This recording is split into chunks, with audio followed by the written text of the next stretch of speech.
अनुक्रम एवं श्रेणी। अनुक्रम क्या है? संख्याओं का समूह किसी निश्चित क्रम में निश्चित नियम के अनुसार व्यवस्थित किया जाए, अनुक्रम कहलाता है।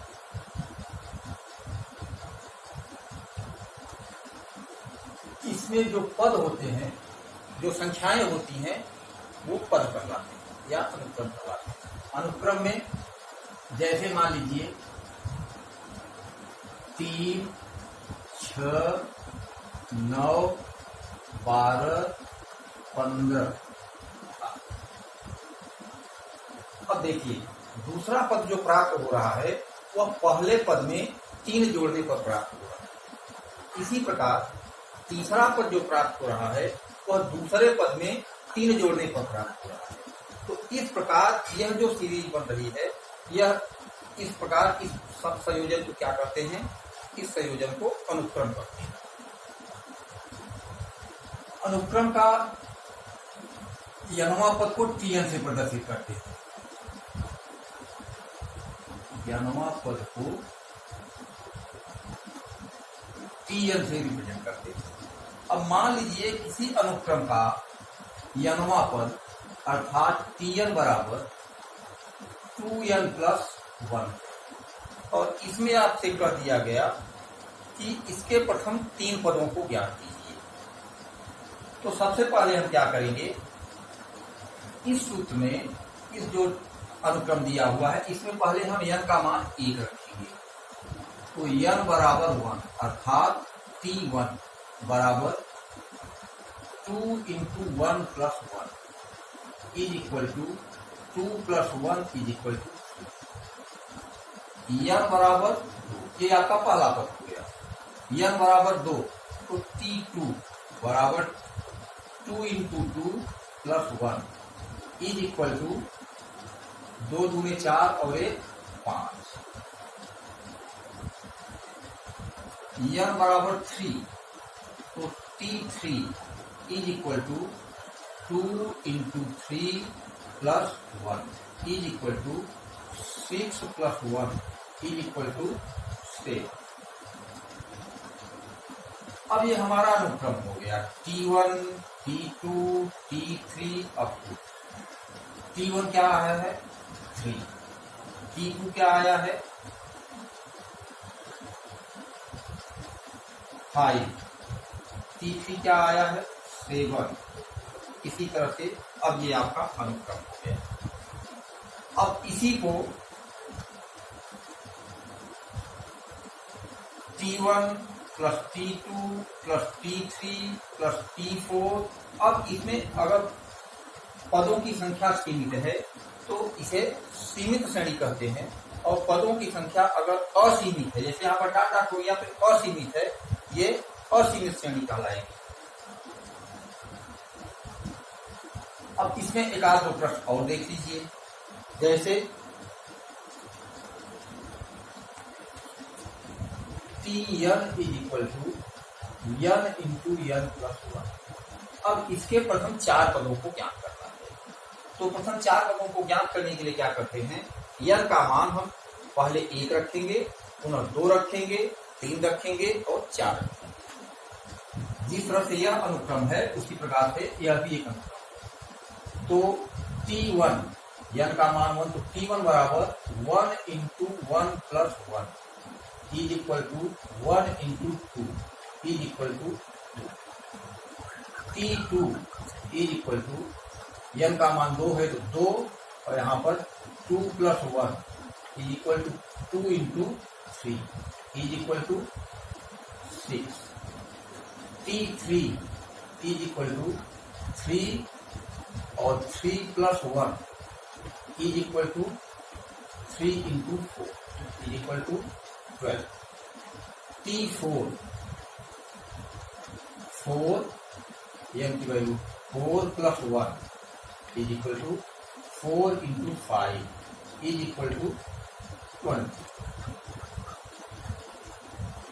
अब यहां से हमसे इसमें पूछा गया था कि यदि किसी अनुक्रम का Tn बराबर n + 1 है तो उसके प्रथम 4 पदों को ज्ञात कीजिए। हमने इसी में n के स्थान पर क्रमशः 1, 2, 3 और 4 रख दिया, तो इसके शेष चारों पद प्राप्त हो गए। इस तरह से यह हमारी क्या है, इसको हम अनुक्रम कहते हैं। श्रेणी वह अनुक्रम जिसका पालन करते हैं, वह अनुक्रम जिसके पद किसी निश्चित नियम का पालन करते हैं उसे श्रेणी कहते हैं। जैसे अब श्रेणी बहुत सी है, समांतर श्रेणी है, गुणोत्तर श्रेणी है, हरात्मक श्रेणी है, विविध श्रेणी है। वे श्रेणियां किसी न किसी नियम का पालन करती हैं। समांतर श्रेणी, सबसे पहले हम आपको यहां पर समांतर श्रेणी के बारे में बताएंगे। समांतर श्रेणी क्या है?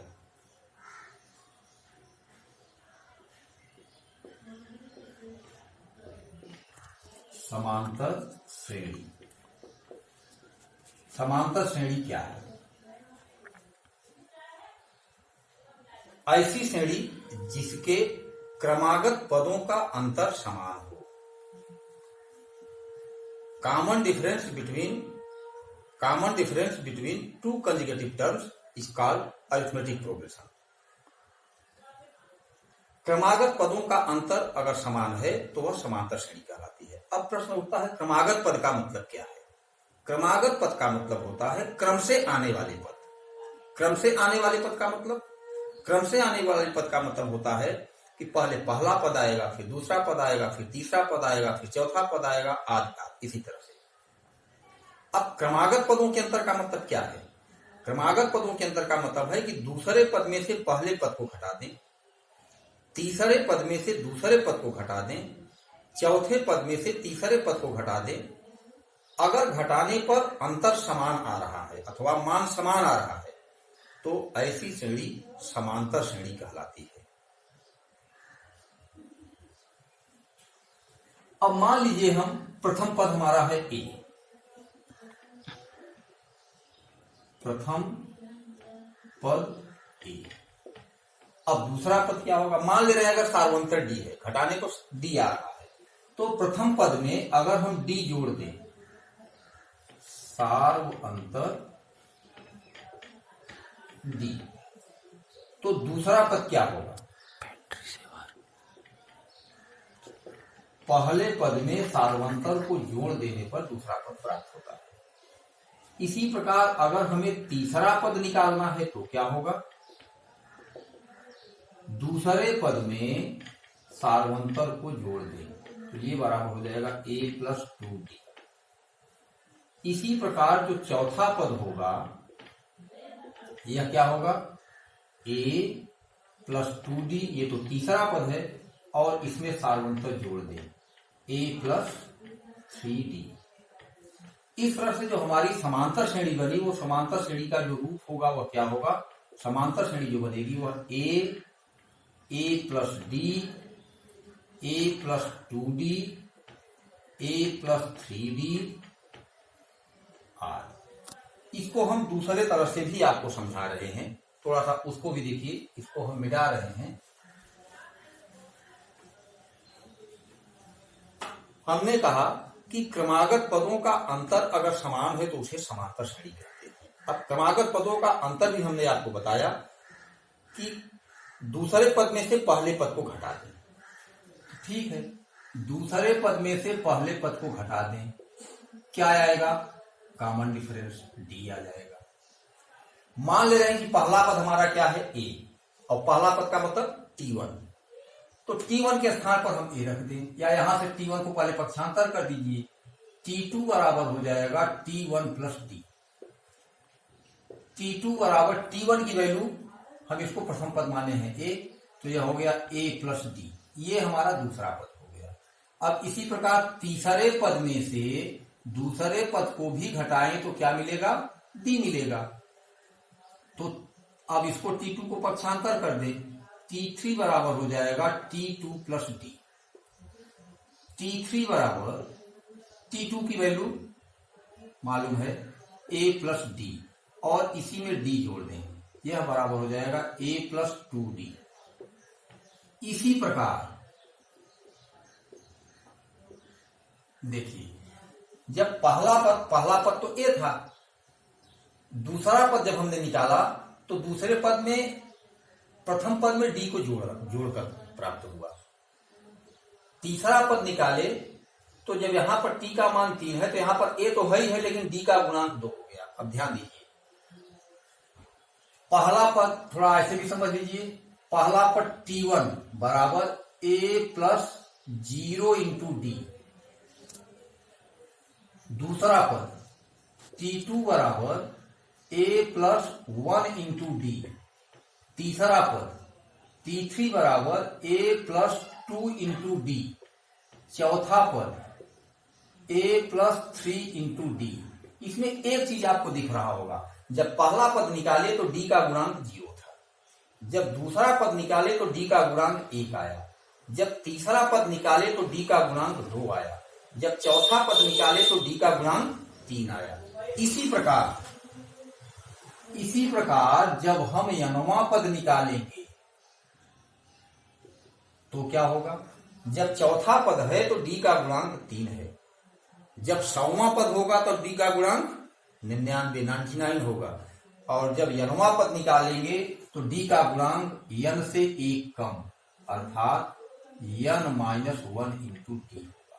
यही हमारा समांतर श्रेणी के nवें पद का सूत्र है।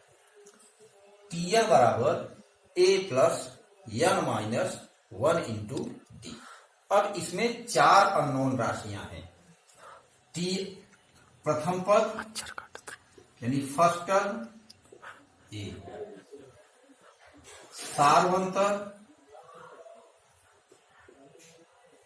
सारवंतर डी, पदों की संख्या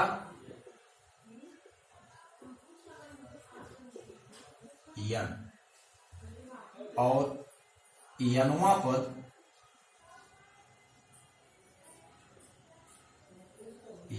पद या इसी को अंतिम पद भी कहते हैं, लास्ट टर्म, अंतिम पद। यह क्या है हमारा Tn, और चूंकि लास्ट टर्म का पहला अक्षर यल होता है, इसलिए Tn को हम यल भी रिप्रेजेंट करते हैं। अब इसमें 4 चीजें हैं, 4 चीजों में से कोई भी 3 चीज दी रहेगी तो चौथी चीज का मान हम निकाल सकते हैं। कभी कभी प्रश्न में ऐसा भी पूछ लिया जाता है कि अंत से nवां पद ज्ञात, अंत से 5वां पद ज्ञात कीजिए।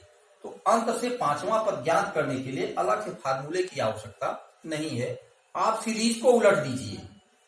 उलटने का मतलब मैं समझा रहा हूं, जैसे मान लीजिए यह है आपकी सीरीज 2 4 6 30। अब इस सीरीज में अगर हमें प्रारंभ से 5वां पद पूछा जाए तो प्रारंभ से 5वें पद के लिए सबसे पहले फर्स्ट टर्म है a बराबर 2। कॉमन डिफरेंस दूसरे पद में से पहले पद को घटा दीजिए, d is equal to 4 minus 2 is equal to 2। हमें कौन सा पद ज्ञात करना है? 5वां पद। n बराबर 5 और t5 की वैल्यू हमें ज्ञात करनी है। फार्मूला मेरा है Tn is equal to a plus n minus 1 into d. Tn यानी T5 is equal to a की वैल्यू 2 प्लस n की वैल्यू 5 माइनस 1 इंटू डी की value 2। 2 plus 5 minus 1 4 into 2 plus 8 is equal to 10। ये हमारा 2 4 6 8 10 का ये आपका हो गया 5वां पद। अब इसी में अगर हमसे पूछा जाए कि अंत से 5वां पद ज्ञात कीजिए तो क्या करेंगे? तो केवल आप सीरीज को उलट दीजिए। देखिए तब ये सीरीज क्या हो जाएगी? अब इसके 30 के पहले का पद क्या होगा? जाहिर सी बात है 6 के पहले पद क्या है? 4, यानी 2 इसमें कम कर दिया। तो 30 के पहले का पद क्या होगा? जाहिर सी बात है 2 कम होगा, वो कितना हो जाएगा? 28। तो सीरीज हमारी क्या बन जाएगी? 30 28 6 4 2। अब ये भी देखिए 28 में से 30 घटेगा -2, 4 में से 6 घटेगा -2 और 2 में से 4 घटेगा, ये भी -2 होगा। यह हमारा क्या है? सार्वंतर है। तो अब इसमें जो अंतिम पद था वह हमारा क्या हो जाएगा, प्रथम पद, अर्थात a is equal to 30, d is equal to, उस सीरीज में d पॉजिटिव था, +2 था, अब इसमें क्या हो गया, निगेटिव हो गया, -2 हो गया, तो d इज इक्वल टू -2। हमें क्या निकालना है, अंत से पांचवां पद, तो n बराबर 5 और t5। अब फार्मूला इसी फार्मूले में पुट कर दीजिए, Tn is equal to a plus n-1 into d. अब देखिए इसी में मैं आपको बता दे रहा हूं, अगर फार्मूला को भी अगर आपको रखना है तो आप रख लीजिए, क्योंकि हमने सीरीज को बदल दिया, सीरीज हमारी क्या हो गई, अंतिम पद है यल, तो यल हो गया, तो यहां से आप लिख सकते हैं कि Tn बराबर a के स्थान पर यल प्लस n-1 इंटू डी के स्थान पर -d हो जाएगा, तो ये हो जाएगा -d। तब आपका फार्मूला ये बन जाएगा यल -n-1 इंटू डी। लेकिन इसको फार्मूला बनाने की आवश्यकता नहीं है, केवल सीरीज को यहीं से आप पलट दीजिए। देखिए इसको रख देंगे तो Tn हमें T5 निकालना है, a की वैल्यू कितनी है 30 प्लस n की वैल्यू है 5 -1 इंटू डी की वैल्यू है -2। 30 प्लस 5 में 1 निकल जाएगा 4 और -2 का इसमें मल्टीप्लाई कर देंगे, तो -4 दूनी 8 और ये बराबर हो गया 20। तो ये हमारा अंत से पांचवा पद हो गया। अब आगे इसमें और भी चीजें हैं। अब यहां पर तो हमने इस सिरे से निकाला। अब मान लीजिए प्रश्न आपको, इसमें 4 तरह के प्रश्न हमने बताया कि प्रथम पद है, प्रथम पद है, सार्वंतर है, पदों की संख्या है और अनुमा पद है। यहां पर हमें प्रथम पद मालूम था, सार्वंतर मालूम था, पदों की संख्या मालूम थी, हमें अनुमा पद निकालना था। ऐसे भी प्रश्न होंगे जिसमें प्रथम पद दिया हो, अंतिम पद दिया हो और पदों की संख्या पूछ लिया जाए। जैसे कोई एक आध प्रश्न देखिए, 2 प्लस 105 प्लस 108 अप टू 210 है का कौन सा पद 210 है। अब देखिए ये आपका फर्स्ट टर्म है, a इज इक्वल टू 102। अब दूसरे पद में से पहले पद को घटा दीजिए, 105 में से 102 को घटाएंगे, d आएगा, d बराबर 105 माइनस 102 इज इक्वल टू 3। देखिए इसमें से भी इसको घटाएंगे, यानी तीसरे पद में से दूसरे पद को घटाएंगे, कितना आएगा, 3 आएगा। तो प्रथम पद हो गया, सार्वंतर हो गया, और कौन सा पद यानी n की वैल्यू आपसे पूछी जा रही है, कौन सा पद, यानी वह 10वां पद होगा, 20वां पद होगा, 50वां पद होगा, यानी पदों की संख्या पूछी जा रही है। और वह पद क्या है, कौन सा पद 220 है, यानी आपको अंतिम पद या Tn का मान दिया हुआ है कितना, 210। फार्मूला आपको वही प्रयोग करना है, Tn बराबर a plus n-1 into d. Tn की वैल्यू दी हुई है 210, a की वैल्यू दी हुई है 102 प्लस n की वैल्यू फाइंड करनी है इंटू डी की वैल्यू दी हुई है 3। 210 is equal to 102 plus 3n minus 3। 3n को यही रहने दें, बाकी का पक्षांतर कर दें।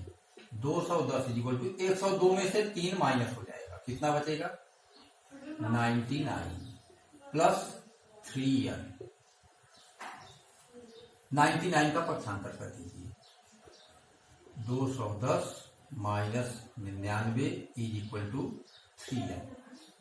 ये कितना हो जाएगा, 210 में से 99 को घटाएंगे तो 10 में से 9 निकाल देंगे 1, और यहां पर बचेगा 10, 10 में से फिर 9 निकाल देंगे 1, और ये हो जाएगा 111 इज इक्वल टू 3n, या 3n बराबर 111, n बराबर 111/3, n इज इक्वल टू 3 × 9 और 3 × 21। यन का मान कितना आया? 37 आया। इसका मतलब श्रेणी 102, 105, 108 का कौन सा पद 210 है? तो इस श्रेणी का 37वां पद 210 होगा। आज इतना ही, फिर अगला नेक्स्ट वीक।